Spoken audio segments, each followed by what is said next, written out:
내 인생에 용기가 되어준 한마디. 4일차 3등은 괜찮지만 3류는 안 된다. 금융인 정현수 선생이 한 이 말을 뒤집어 보면 1등은 되지 않아도 괜찮다는 말입니다. 누구나 다 1등이 될 수는 없으므로 3등이나 그 이하가 되어도 좋다는 말입니다. 그러나 3류가 되어서는 안 된다는 말입니다. 왜 그럴까요? 도대체 1등과 1류, 3등과 3류의 차이는 어떤 것일까요? 또 등과 류는 어떤 의미 차이가 있는 것일까요? 등은 순위나 등급 또는 경쟁을 나타내고 류는 위치나 부류의 질적 가치를 나타냅니다. 등에서 외향적 의미가 파악된다면 류에서는 내면적 의미가 파악됩니다. 그리고 등보다 류에 최선의 노력을 다했다는 긍정성이 있을 것 같습니다. 모든 사람이 다 1등은 될 수 없지만 모든 사람이 다 1류는 될 수 있기 때문입니다. 그러나 실제로 모든 사람이 다 1류가 되지는 않습니다. 3류는 안 된다고 한 것은 꼭 1류가 되라는 뜻은 아닙니다. 1류가 되지 않아도 괜찮지만 3류가 되는 것은 경계해야 한다는 의미입니다. 1류가 되어 질 높은 가치를 지니는 것은 바람직하지만 3류가 되어 질 낮은 가치를 지니는 것은 바람직하지 않다는 것입니다. 결국 3류란 질의 문제로 질이 형편없다, 그럴 가치가 없다는 말로 표현할 수 있습니다.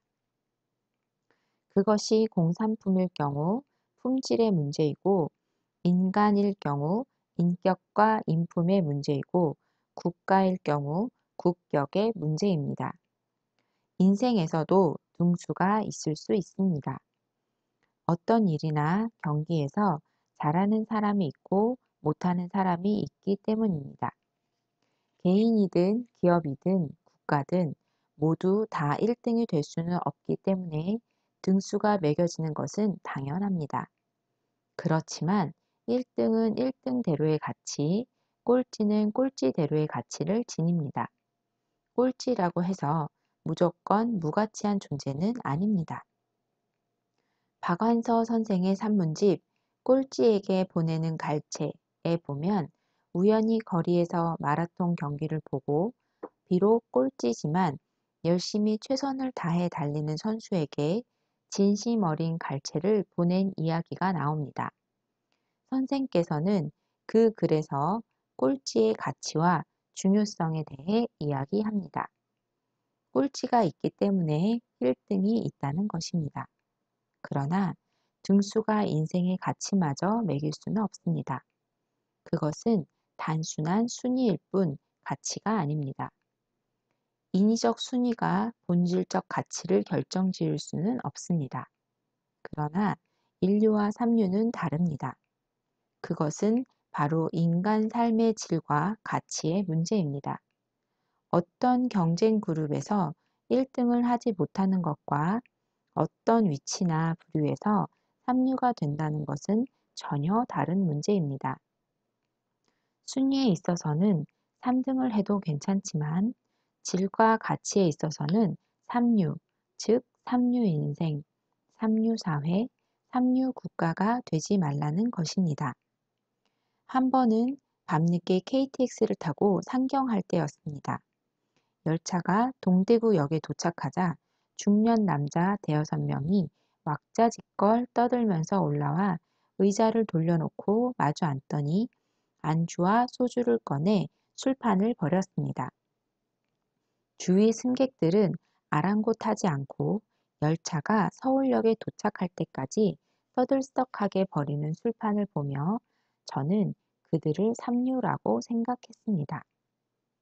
1류와 3류의 차이는 그리 큰 게 아닙니다.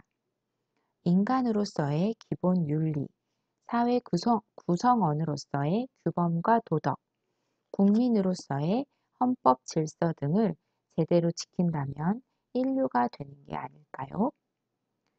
의사들의 집단 이기주의에 의해 수술이 거부되는 것이나 경쟁에 의해 국회를 폭력의 장으로 만드는 것이나 다 삼류의 한 형태입니다. 인류가 되기 위해서는 결국 무엇을 중요하게 생각하고 어떻게 행동하며 살았는가 하는 문제가 가장 중요합니다. 인생에 남는 것은 결국 가치 있는 삶을 살았느냐 하는 문제이기 때문입니다. 아무리 돈이 많고 지위가 높고 권력이 많았다 하더라도 자신만 아는 이기적 삶을 살았거나 사회와 국가의 기절을 훼손하는 삶을 살았다면 결국 삼류 인생이 될 수밖에 없습니다. 삼류는 자기 주장이 강하고 이기적이며 천박합니다. 남을 이해할 줄 모르고 양보와 배려의 정신이 부족합니다. 인간으로서의 품위를 지키지 못하고 본능적 동물성이 더 드러나기 십상입니다. 따라서 삼류로 지칭되는 삶은 무가치하고 무의미한 삶이 될 가능성이 큽니다. 저는 아버지로서 아들에게 강조해온 말이 있습니다. 현생에 개나 돼지 같은 짐승으로 태어나지 않고 인간으로 태어났다는 것은 참으로 소중한 가치다. 성공한 삶을 살기보다 가치 있는 삶을 살아라. 이뿐입니다. 공부 열심히 해라. 책 많이 읽어라. 성실을 다해라. 이런 말은 하지 않으려고 노력했습니다. 왜냐하면 가치 있는 삶을 살기 위해서는 그렇게 하지 않으면 안 되기 때문입니다. 가치는 자신이 만듭니다. 인생이 자작이듯이 인간의 가치 또한 자작입니다. 성공한 사람이 되려고 하지 말고 가치 있는 사람이 되려고 하라고 한 것은 가치 있는 삶을 살아야 성공한 인생이 되기 때문입니다. 인생의 가치는 어디에든 있습니다. 크고 작거나 많고 적거나 초라하고 화려한 데에 있는 것은 아닙니다. 내가 살고 있는 이 시대, 이 사회, 이 가정에서 나를 필요로 하고 요청해 오는 데 있습니다. 어떤 일을 하며 어디에서 살든 그게 무엇인지 스스로 찾고 찾은 대로 실천하며 살아간다면 그게 바로 가치 있는 인류의 삶입니다. 인도 캘커타에서 가난한 자의 어머니로 살았던 테레사 수녀나 아프리카 남수단 톤즈 마을에서 7년 동안이나 가난한 아이들과 여성들을 위해 살았던 이태석 신부의 삶만이 인류의 삶이 아닙니다. 우리 사회의 밑바닥 삶을 산 이들 중에서도 인류의 삶을 산 이들이 있습니다. 2011년 9월 54세의 나이로 교통사고로 사망한 김우수 씨는 철가방을 들고 오토바이를 타고 짜장면과 짬뽕을 배달하는 중국 음식점 배달원이었습니다. 그가 잠자는 곳은 1.5평짜리 고시원 쪽방이었으며 받는 월급은 70만 원이었습니다.